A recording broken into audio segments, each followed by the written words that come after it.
Alright, what's up fragrance lovers? In today's video, I actually have 3 fragrances that are in my collection that I find to be just a little bit weird. Now what I mean by weird is they don't smell bad, but they don't particularly smell great, for me at least. So out of all the fragrances in my collection, I picked out 3 that I found that I have a real hard time kind of pinpointing a certain occasion or when to wear these fragrances because they're just so different. They're definitely not mainstream, they're definitely not crowd pleasers. These are the fragrances that are more of the kind that the more you wear it, the more you might enjoy it or maybe not. I've had these fragrances now for probably a few years and they sit in my collection fairly unused because I don't know when the appropriate time to reach for them.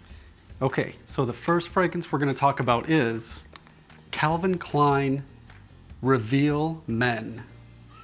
So this one I actually got online. I think it was from Fragrance Net. This is like a massive, like one of those 6 ml bottles or I don't know. It's just the biggest one you can get.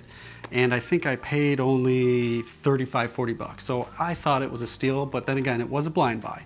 But based off all the notes and the research that I did online, especially like on Fragrantica, I thought it would be something that I would enjoy, but let's just talk about it. So this one came out in about 2014, so this is a pretty old fragrance, but I do believe it's still out there on the market. In the top notes on this one in particular, you're gonna get some pear and you're gonna get some melon. So it's sweet and fruity, but not really in the typical citrus kind of way that most colognes usually do. So this is more pear and melon in the top. Then as you start to get into the mids, it takes into a different direction. It's a little boozy, so you're gonna get some brandy and agave. And that's where I think it kind of gets a little bit weird for me. But then the dry down is actually quite pleasant. You're gonna get a slight suede leatherish kind of tone, but I don't pick up too much of that. But then you're gonna get some tonka bean, which again is sweet and it kind of warms up the whole fragrance. And then you get some basic dry vetiver as like a woody base. So overall, from top to bottom, when you look at those notes, you probably think it's probably a great fragrance.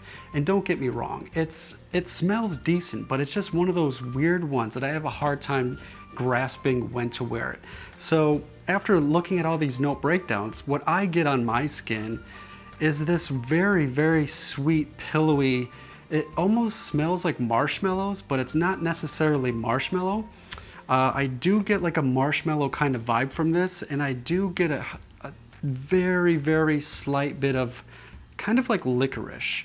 So this fragrance, I would say, borders on the realm of gourmand, but it's not necessarily gourmand.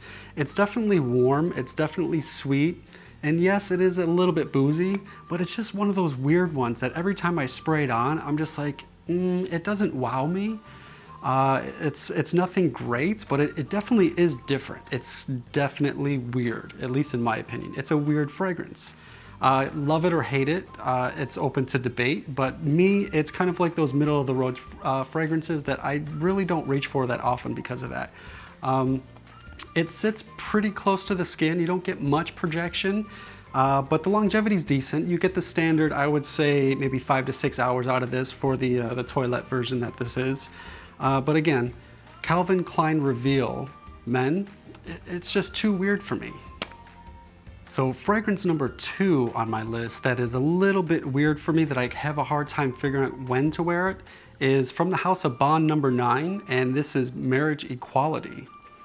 Now I actually do enjoy this fragrance. This came out in 2012, so this is a pretty old fragrance, but it's still out on the market. You can get this online.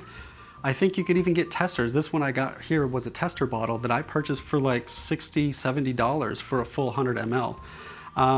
I do like this fragrance, but I have a real hard time trying to figure out when to wear it because it's that different. It's not necessarily that weird, but it is a very different fragrance than what most people are probably used to.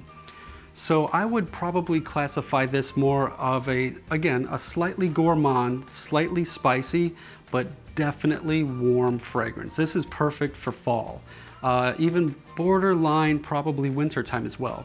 So the note breakdown on this, from what I get from my nose mostly, I get a ton of nutmeg and plum in the opening. So it's got that kind of gourmand spicy, but the nutmeg is a little bit more gourmand and kind of delicate. The plum in this is great. It's a great plum note. It's definitely sweet and it's definitely juicy. Now, when you get into the dry down a little bit, they list cashmere woods in this, but I kind of pick up a more softer, a more pillowy kind of texture than a wood, and I kind of have a funny feeling they're using a aroma chemical called cashmeran in this, which kind of does give it that soft, pillowy, not necessarily woody, but it is a kind of wood vibe, but it's more soft, delicate, and pillowy kind of texture that you get with this. And then as it dries down even more, you get into your more basic sandalwoods and amber. And you do pick up some good amber in this because it's overall, it's very warm, it's very soft. And that pretty much sums up this fragrance as a whole. It's very warm, it's very soft, it's very comforting, it's very pillowy, slightly gourmand, but it has a great plum opening. So all these notes together, it's like, wow, it's a great fragrance. I love wearing this, especially in the fall time, but it's one of those fragrances that it's not a crowd pleaser, so you have to really wear it enough times to truly appreciate for what this is. But I still have a hard time finding the right occasion to wear this. If I'm gonna wear this in the fall, maybe in the daytime or night, if I'm going out, it's probably too soft as a going out fragrance. It might be one of those nicer kind of fall time cuddling fragrances, if that's kind of your thing. So bond number 9, Marriage Equality, is kind of just, smells great, but it's just a little weird for me. Number 3, the last one on the list of all these kind of weird fragrances that I have a hard time pinpointing when to wear. This one is from Angelman, and this is Kryptomint. Now this one is a little bit more recent, but it's still kind of old. This came out in 2017. I picked this one up when I was in Vegas. I think I ran into like a TJ Maxx or a Marshall's on the strip, and I saw this for, the 100 ml bottle for, I want to say it was like 40 bucks. And at that time, it was a new release. It just came out, so I just grabbed it up. I was like, yeah, total blind buy, why not?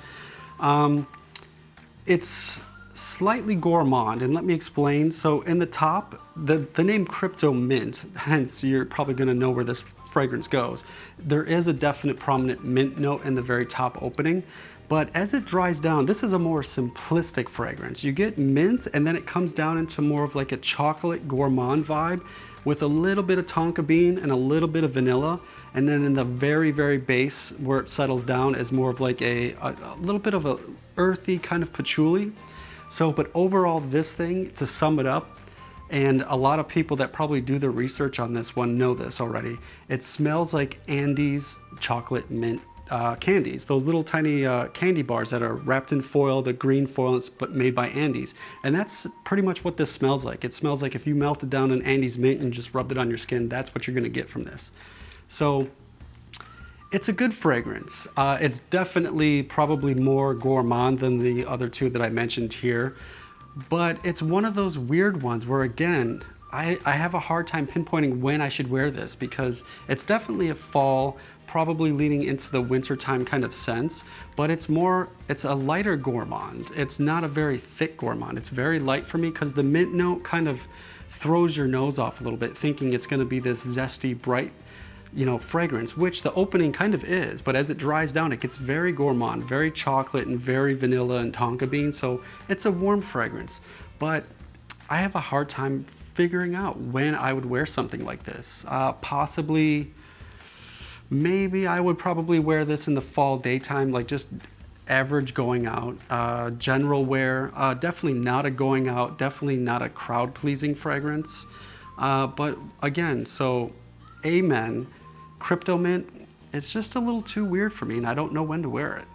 All right, so that sums up the 3 weird fragrances that I have in my collection that I just kind of grabbed out of nowhere because they're sitting there collecting dust, and I thought I would just share with you guys my thoughts on these 3.